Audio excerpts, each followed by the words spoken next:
Eh bien bonjour, bonsoir à tous et bienvenue dans cette nouvelle vidéo qui va venir faire un petit résumé en fait sur les résultats et l'interprétation de l'étude de Gringer et Ferrand en 96.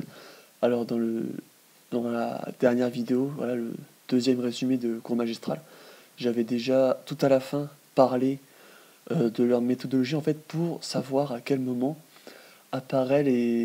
sont présents ou absents les effets de facilitation orthographique et phonologique. Ils ont utilisé une certaine méthodologie, notamment en se basant sur des amorces, donc paradigme d'amorçage avec l'amorce et la cible. Donc avec des amorces qui avaient soit un partage phonologique ou un partage orthographique ou les deux. Donc des amorces qui étaient donc des pseudomots. Alors du coup, on va déjà revenir sur leurs résultats en fait, et pour ça j'ai juste fait parce que c'est vrai qu'elle avait donné des chiffres, mais c'est pas très représentatif au sens où on a du mal à s'en souvenir. Je pense que c'est plus simple de s'en souvenir si on fait un petit graphique en fait. Donc j'ai fait un petit graphique qui récapitule les résultats observés. Et donc là, comme vous pouvez voir, la première courbe rouge, c'est la présence ou l'absence de la facilitation orthographique, et pour le vert, c'est la facilitation phonologique. Donc là, c'est les abscisses, là, c'est en millisecondes. Donc c'est selon le temps le temps de l'amorce en fait, tout simplement. Donc globalement, juste pour rappeler les résultats, donc de 0,17 millisecondes, on n'observe aucun effet. De 17 vers 40 millisecondes, c'est là où il y a l'apparition exclusive de la facilitation orthographique, qui atteint son pic à 40 millisecondes. De 40 à 50 millisecondes, toujours environ, là on observe la présence des deux effets, donc orthographique et phonologique, avec une disparition brutale de la facilitation orthographique à 50 millisecondes. On l'expliquera juste après. Là, je récapitule juste pour l'instant les résultats. Pour ce qui est maintenant de la phonologie, vu qu'à 50 millisecondes, orthographique a disparu, la facilitation phonologique est à son paroxysme à 60 millisecondes avant de s'amenuiser progressivement jusqu'à 100 millisecondes. 100 millisecondes, c'est aussi là où on observe le début des effets sémantiques, bien que, on va le voir, l'activation des représentations sémantiques est faite bien avant ces 100 millisecondes. Enfin, commence bien avant ces 100 millisecondes.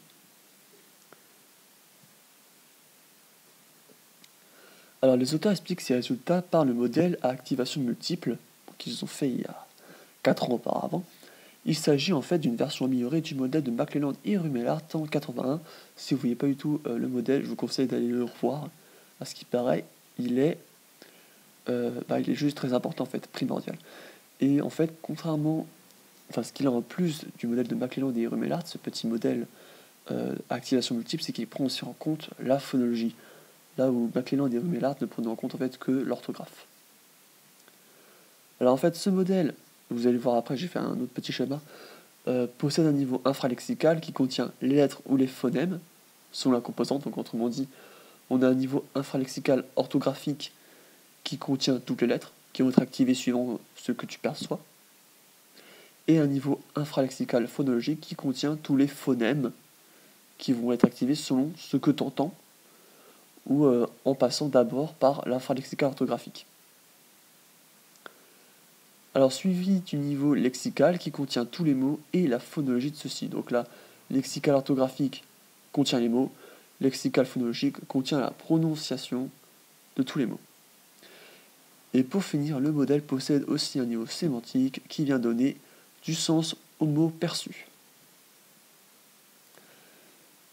Et du coup, là, ça va être le moment où je vais un peu faire, pas du gribouillage, mais expliquer en gros ce qui se passe, récapituler. En fait, vous voyez sur ce qu'il y a écrit en fait dans les diapos, mais en version un peu plus active entre guillemets. Qu'est-ce que j'ai fait? Il faut que j'ouvre Paint en fait. Ok, je reviens. Hop, nous y sommes. Voilà, j'ai essayé ici de représenter un peu très schématiquement leur modèle avec ici l'infralexical orthographique, infralexical phonologique, lexical orthographique, lexical phonologique. Ici, c'est donc le niveau sémantique. Du coup, maintenant, on va faire un peu de façon active l'explication de comment ça se déroule. Alors tout d'abord, dans l'étude de Ferrand et Gringer, ce qui se passe, ce sont tout d'abord des amorces, enfin des mots qui sont lus, plutôt des amorces qui sont perçus. Donc vu que ça passe par la lecture, ça commence déjà à arriver par le niveau infralexical orthographique. Donc là, c'est ce qui se passe. Et donc de 0 à 17 millisecondes, ça va venir activer les différentes lettres correspondantes. Donc déjà ici, c'est de 0 à 17 millisecondes, quoi.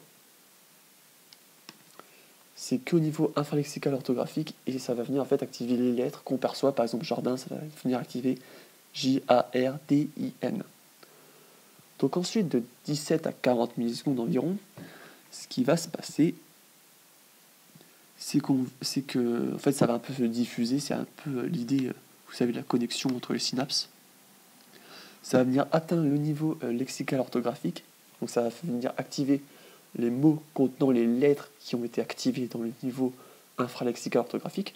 Typiquement, si on a activé J-A-R-D-I-N, ça peut venir activer jardin, mais aussi par exemple jardinerie, jardinier. Ça, c'est vraiment l'exemple typique qu'on trouve toujours en cours, c'est avec les mots autour du jardin, quoi. Et en même temps, ça va venir activer les phonèmes correspondant dans le niveau infralexical phonologique. Donc typiquement la prononciation de chaque phonème correspondant à chaque lettre. Donc typiquement la prononciation du J, la prononciation du A, etc. etc. Donc là, c'est de 17 à 40 millisecondes. Donc là, du coup, à 40 millisecondes, c'est là où c'est le plus activé au niveau du lexique orthographique, car en fait, c'est là où il y a le plus de représentations orthographiques, donc de mots, qui sont activés. Donc jardin, jardinerie, jardinier, etc. Ensuite, ce qui va se passer au niveau des 50 millisecondes. Tout d'abord, ce qu'il ne faut pas oublier, c'est qu'il va aussi y avoir un peu une communication avec le niveau sémantique, donc qui va en fait permettre de donner des représentations sémantiques des mots. Donc par exemple, jardin, c'est le lieu qui est entretenu, enfin un espace vert qui est entretenu, par exemple. Et donc par la suite, parallèlement, ce qui va se passer, c'est qu'au niveau du lexique orthographique, il va y avoir ce qu'on appelle l'inhibition latérale. Donc là, je ne vais pas l'écrire, mais souvenez-vous bien de l'inhibition latérale que j'ai juste définie un petit peu plus tard. Donc c'est ce qui va expliquer par la suite l'effondrement brutal de la phase des effets orthographiques. Alors en fait, l'inhibition latérale, c'est comme une guerre sans merci entre toutes les représentations orthographiques qui ont été activées. Donc autrement dit, imaginons qu'on ait perçu le mot jardin. En suivant ce modèle, ça va aussi venir activer le mot jardinerie, jardinier, etc. Toutes ces représentations vont rentrer en concurrence, car il faut donner une seule réponse, tout simplement. Et donc, comme dans Koh-Lanta, à la fin, il n'en restera qu'un. En fait, c'est le mot le plus activé, ou le mot qui a été activé en premier, qui va gagner. Donc, ils vont en fait se blesser, tenter de s'inhiber les uns les autres. Donc, jardin va essayer d'inhiber jardinier, jardinerie. Jardinerie va essayer d'inhiber ses concurrents, etc., etc. Mais le plus fort, qui est ici jardin, tout simplement car il était le plus activé, va gagner. Cependant, en prenant l'image de blessure de guerre, en fait, c'est un peu l'image des soldats comme on avait donné en cours magistral. Le gagnant, donc Jardin, va aussi subir de l'inhibition de ses concurrents et donc finir lui aussi par être complètement inhibé. Voilà, bien que plus tardivement, il va lui aussi finir par être inhibé, même si c'est plus tardivement, ce qui explique en fait la disparition brutale de la facilitation orthographique, simplement parce que à 50 millisecondes environ, là, toutes les représentations ont été inhibées. Voilà, entre elles. Elles sont toutes inhibées entre elles, elles sont toutes, entre guillemets, mortes. Donc là, il ne faut pas oublier, inhibition latérale. Et donc ensuite, vers les 40-50 millisecondes, ce qui se passe aussi parallèlement, donc parallèlement aux représentations sémantiques activées par le lexique orthographique et parallèlement à l'inhibition latérale, il va aussi y avoir l'activation du lexique phonologique, et donc 40 millisecondes environ, c'est là où commencent à débuter les effets phonologiques, car tout simplement, les effets de facilitation phonologique, plus précisément, car tout simplement, en fait, on va avoir les représentations phonologiques des mots qui vont être activés, donc la prononciation de jardin, la prononciation de jardinerie, jardinier, etc. Donc pour finir de 60 à 100 millisecondes, il va y avoir tout simplement une activation des représentations sémantiques en passant par ce coup-là le niveau lexical phonologique. Donc encore une fois, on va avoir accès au sens des mots prononcés. Et petit à petit, ce qu'il va y avoir, c'est qu'il va y avoir une... comment ils appellent ça déjà ? C'est une sorte de diminution progressive en fait. Donc là, il n'y a pas d'inhibition latérale pour le lexique phonologique. Ça s'appelle autrement, je ne me souviens plus très bien du nom, il va falloir que j'aille le voir. Je reviens tout de suite pour trouver son nom. Hop, me revoilà. Alors en fait, pour le niveau lexical phonologique, c'est pas une inhibition latérale qui va se produire, mais c'est tout simplement une désactivation progressive, donc au sens où là, il n'y a pas d'effet actif. L'inhibition, c'est actif. Là, la désactivation progressive, c'est passif, au sens où petit à petit, la trace phonologique des mots, enfin l'activation des représentations phonologiques, va petit à petit en fait diminuer jusqu'à s'éteindre complètement.